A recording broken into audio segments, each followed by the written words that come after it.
السلام علیکم ورحمۃ اللہ وبرکاتہ۔ اعوذ باللہ من الشیطان الرجیم۔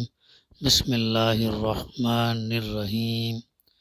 الف لام میم۔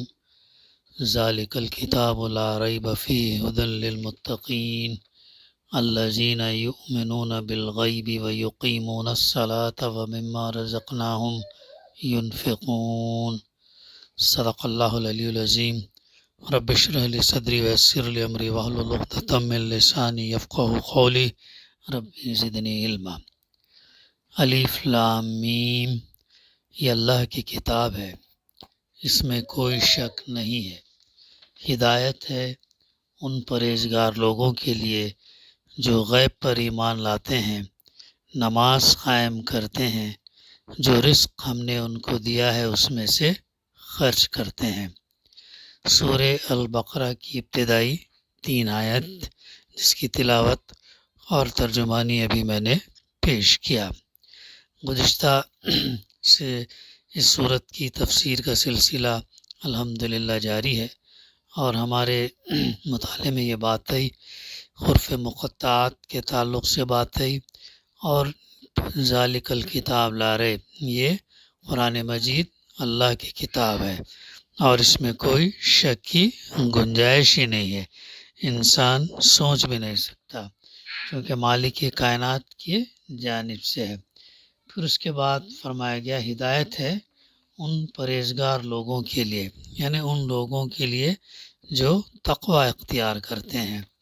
یہ اولین صفت بتائی گئی ہے کہ آدمی پرہیزگار ہو تو اسے ہدایت کے لیے مولانا مودودی رحمۃ اللہ علیہ نے 6 کنڈیشنز لکھے ہیں۔ ان میں پہلی صفت یہ ہے کہ وہ اولین صفت آدمی پرہیزگار ہو، اللہ سے ڈرنے والا ہو۔ مزید اس ضمن میں، پہلی صفت کی ضمن میں، ہدایت دراصل اس کتاب کی حقیقت ہے۔ قرآن مجید کی حقیقت کیا ہے؟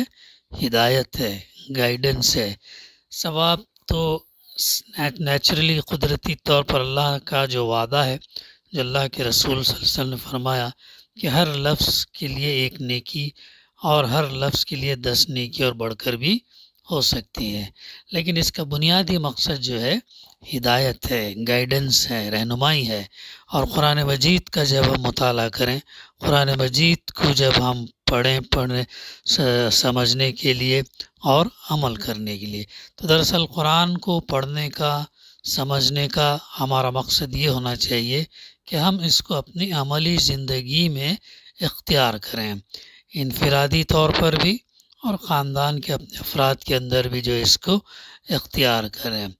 تو یہ اس کا جو ہے ہدایت دراصل اس کتاب کی حقیقت ہے، اس کتاب کی طبیعت ہے، اس کتاب کی فطرت ہے،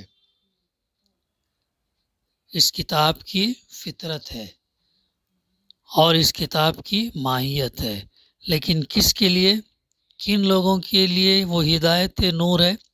ہدایت نور، رہنما اور حق کو واضح کرنے والی ہے، وہ ہے متقین کے لیے، اللہ سے ڈرنے والوں کے لیے۔ بڑی اہم باتیں ہیں ابتدائی آیات کے اندر جو یہ بتائی جا رہی ہیں کہ بڑی اہم آیات ہیں ان لوگوں کے لیے جو اللہ سے ڈرنے والے ہیں۔ یہ دل کا تقوی ہی ہے جس سے انسان اس کتاب سے فائدہ اٹھانے کا اہل بنتا ہے، دل کا تقوی ہی ہے جس سے انسان اس کتاب سے فائدہ اٹھانے کا اہل بنتا ہے۔ تقوی ہی سے دل کے تالے کھلتے ہیں، کتنی اہم بات ہے۔ پرہیزگار، اللہ کے ڈر اور پرہیزگاری سے ہی دل کے تالے کھلتے ہیں، تب یہ کتاب دل میں داخل ہوتی اور اپنا رول ادا کرتی ہے، تب جو ہے یہ کتاب دل میں داخل ہوتی اور اپنا رول ادا کرتی ہے۔ تقوی ہی دل کو تیار کرتا ہے کہ وہ کتاب الہی سے ہدایت اخذ کرے، کہ بہت اہم باتیں ہیں، اس کی تعلیمات کو قبول کرے اور اس کی دعوت پر لبیک کہے۔ جو شخص چاہتا ہے کہ اسے قرآن میں ہدایت ملے، اس کے لیے ضروری ہے کہ وہ قرآن کے پاس قلب سلیم، بے کھوٹ دل لے کر آئے، ہاں، صاف شفاف، شرک سے پاک، برائیوں سے پاک، اخلاقی گندیوں سے پاک، اس سے جو ہے وہ لے کر آئے، ایسا دل جس میں خشیت اور تقوی ہو، جسے یہ اندیشہ ہو جسے یہ اندیشہ ہو کہ کہیں وہ گمراہی پر نہ ہو یا گمراہی کا شکار نہ ہو جائے، تبھی قرآن اس پر اپنے اسرار اور رموز منکشف کرے گا۔ بڑی اہم صفات ہیں، کوالٹیز ہیں جو ہمیں غور کرنا چاہیے اور اپنی عملی زندگی میں داخل کرنا چاہیے۔ اپنے انوار کی بارش کرے گا اور انہیں اس دل کے اندر انڈیل دے گا جو تقوی، خشیت اور احساس کی صفات کے ساتھ اس سے عکس و استفادہ کے لیے تیار ہو کر اس کے پاس آیا ہے۔ روایت ہے کہ عمر بن خطاب رضی اللہ عنہ نے ابی بن کعب رضی اللہ سے پوچھا، تقوی کیا ہے؟ انہوں نے کہا کہ آپ کسی ایسے راستے پر نہیں چلے جو خاردار ہو، یعنی کانٹے بھرے راستہ ہو، کانٹے بھرا راستہ ہو؟ تو انہوں نے فرمایا ہاں۔ حضرت ابی رضی اللہ نے پوچھا، اس وقت آپ نے کیا کیا؟ حضرت عمر رضی اللہ نے فرمایا، میں نے اپنے کپڑوں کو سمیٹ لیا اور کوشش کر کے نکل گیا۔ تو حضرت ابی رضی اللہ نے فرمایا، بس یہی تقوی ہے، یعنی اپنے آپ کو جس طریقے سے ہم اس خاردار پگڈنڈی سے راستے سے اپنے آپ کو بچا کر نکلتے ہیں، اسی طریقے سے اس دنیا کی زندگی کے اندر ہم جو ہے اپنے آپ کو بچ کر نکلنا ہے، برائیوں سے، گناہ سے، حرام چیزوں سے اور دوسری چیزوں سے جو ہے بچ کر ہم کو نکلنا ہے۔ تو یہ جو ہے تقوی ہے۔ ضمیر کا حساس ہونا، شعور کا صاف اور شفاف ہونا، مستقل خشیت، دائمی خوف اور احتیاط اور زندگی کے راستے کے کانٹوں، مرغوبات اور خواہشات کے کانٹوں، ناجائز مقاصد و مفادات کے کانٹوں، اندیشوں اور وسوسوں کے کانٹوں، لوگوں سے جو توقعات کو پورا کرنے کی طاقت نہیں رکھتے، جھوٹی توقعات کے کانٹوں، لوگوں سے جن کے ہاتھ میں نہ نفع ہے اور نہ نقصان، جھوٹے خوف کے کانٹوں اور ایسے ہی دسیوں کانٹوں سے جو انسان کو پکڑ کر اپنی طرف کھینچتے ہیں، بچتے رہنے کی پوری کوشش، یہ جو ہے دراصل تقوی ہے۔ تو بہت اہم بات ہے جو یہاں پر بتائی گئی اولین صفت کے اندر۔ پھر اس کے بعد فرمایا گیا الذین یؤمنون بالغیب، جو غیب پر ایمان لاتے ہیں۔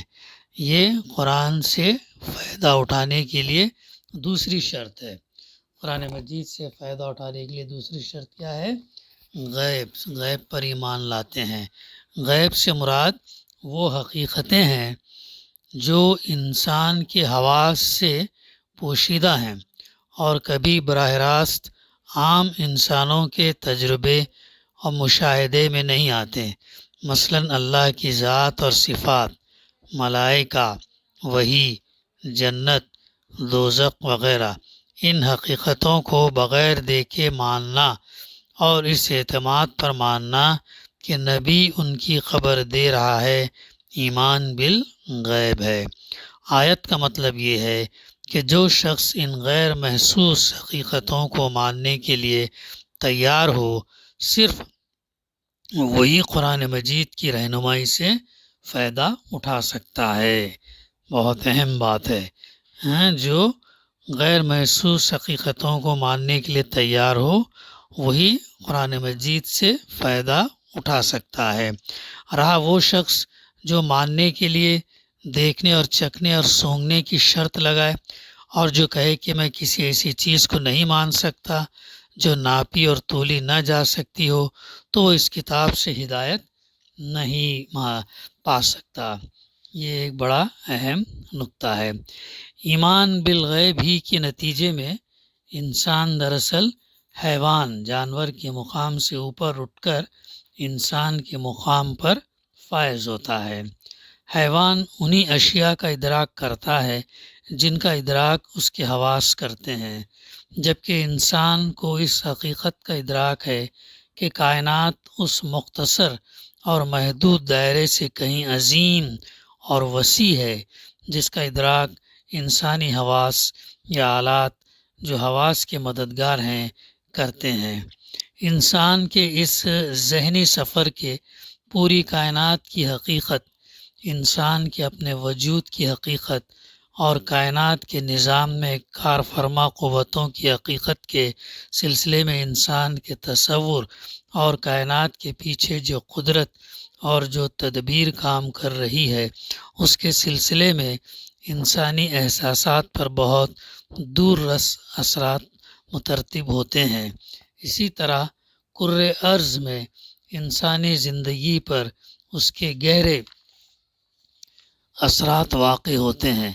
جو شخص اس محدود دائرے میں زندگی گزارتا ہے جس کا ادراک اس کے حواس کرتے ہیں، وہ اس شخص کے مانند نہیں ہو سکتا جو ایک عظیم تر کائنات میں جس کا ادراک اس کا باطن اور اس کی بصیرت کرتی ہے اور جس کی صداؤں اور اشارات کو اس کا باطن اپنی گہرائیوں میں اخذ کرتا ہے، زندگی بسر کرتا ہے، جو جانتا ہے کہ زمان اور مکان میں اس کا دائرہ کار اس سے کہیں زیادہ وسیع ہے، جس کا ادراک اس کے احساسات اپنے مختصر اور محدود عمر میں کرتے ہیں، جسے علم ہے کہ اس ظاہر اور مخفی کائنات یونیورس کے ماورا ایک حقیقت ہے، فیکٹ ہے، کائنات سے عظیم تر حقیقت جس سے کائنات کا ظہور ہوا اور جس کے وجود سے کائنات نے وجود حاصل کیا،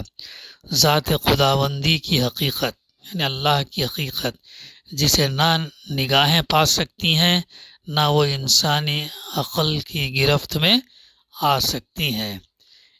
ایمان بالغیب کے نتیجے میں انسان کی فکری طاقت جس کا میدان کار محدود ہے، انتشار اور ان امور میں مشغول ہونے سے محفوظ رہتی ہیں جن کے لیے وہ پیدا نہیں کی گئی، جن کو گرفت میں لانے کی طاقت اسے نہیں بخشی گئی اور جن میں اس کے صرف ہونے سے کوئی فائدہ حاصل ہونے والا نہیں ہے۔ اللہ تعالیٰ نے انسان کو جو فکری قوت عطا کی ہے اس لیے عطا کی ہے کہ وہ خلافت عرضی کی ذمہ داریوں سے عہد برآ ہو، اس لیے اس قوت کو اس قریبی اور واقعی زندگی سے متعلق کیا گیا ہے تاکہ وہ اس میں غور و فکر اور تحقیق کرے، اس میں کام کرے اور نتائج اخذ کرے، اس زندگی کو پروان چڑھائے اور حسن و جمال عطا کرے، اسی کے ساتھ اس روحانی طاقت کی بھی اسے سند حاصل ہو جو کائنات اور خالق کائنات سے براہ راست ربط رکھتی ہے اور نامعلوم کو غیب کے حوالے کر دے جس کا احاطہ انسانی عقول نہیں کر سکتی ہیں۔ ایمان بالغیب متقین کی صفات میں سے پہلی صفات ہے۔ تو یہ چیز بلکہ یہ قرآن مجید سے فائدہ اٹھانے کی دوسری صفت ہے، یوں اسے ہم سمجھ سکتے ہیں۔ پھر اس کے بعد فرمایا جا رہا نماز قائم کرتے ہیں، یہ وَيُقِيمُونَ الصَّلَاةَ، یہ تیسری شرط ہے۔ اس کا مطلب یہ ہے کہ جو لوگ صرف مان کر بیٹھ جانے والے ہوں وہ قرآن سے فائدہ نہیں اٹھا سکتے، یعنی جو لوگ صرف مان کر بیٹھ جانے والے ہوں وہ قرآن سے فائدہ نہیں اٹھا سکتے۔ اس سے فائدہ اٹھانے کے لیے ضروری ہے کہ آدمی ایمان لانے کے بعد فوراً ہی عملی اطاعت کے لیے آمادہ ہو جائے، پریکٹیکل میدان میں آ جائے۔ اور عملی اطاعت کی اولین علامت کیا ہے؟ بلکہ دائمی علامت کیا ہے؟ نماز ہے۔ کلمہ لا الہ الا اللہ پڑھتے ہی انسان دائرہ اسلام میں جیسا داخل ہو جاتا، ویسے سب سے پہلی چیز اس پر جو فرض ہوتی ہے وہ نماز ہے۔ ایمان لانے پر چند گھنٹے بھی نہیں گزرتے کہ مؤذن نماز کے لیے پکارتا ہے اور اسی وقت فیصلہ ہو جاتا ہے کہ ایمان کا دعویٰ کرنے والا اطاعت کے لیے بھی تیار ہے یا نہیں۔ پھر یہ مؤذن روز 5 وقت پکارتا رہتا ہے، اور جب بھی انسان اس کی پکار پر لبیک نہ کہے، اسی وقت ظاہر ہو جاتا ہے کہ مدعی ایمان اطاعت سے خارج ہو گیا۔ پس ترک نماز دراصل ترک اطاعت ہے، اور ظاہر بات ہے کہ جو شخص کسی کی ہدایت پر کاربند ہونے کے لیے ہی تیار نہ ہو، اس کے لیے ہدایت دینا اور نہ دینا یکساں ہے۔ یہاں یہ بھی سمجھ لینا چاہیے کہ اقامت الصلاۃ ایک جامع اصطلاح ہے۔ اس کے معنی صرف یہی نہیں ہے کہ آدمی پابندی کے ساتھ نماز ادا کرے، بلکہ اس کا مطلب یہ ہے کہ اجتماعی طور پر نماز کا نظام باقاعدہ قائم کیا جائے۔ اگر کسی بستی میں ایک شخص انفرادی طور پر نماز کا پابند ہو، لیکن جماعت کے ساتھ اس فرض کے ادا کرنے کا نظم نہ ہو، تو یہ نہیں کہا جا سکتا کہ وہاں نماز قائم کی جا رہی ہے۔ یہ ہے مزید، اور انشاءاللہ آئندہ ہم اس کا سلسلہ جاری رکھیں گے۔ دعا ہے کہ اللہ سبحانہ و تعالی ہمیں کہنے سننے سے زیادہ عمل کرنے کی توفیق عطا کرے۔ ربنا تقبل منا انک انت السمیع العلیم وتب علینا انک انت التواب الرحیم۔ صلی اللہ تعالی علی خیر خلقہ وعلی آلہ وصحبہ اجمعین۔ الحمد للہ رب العالمین۔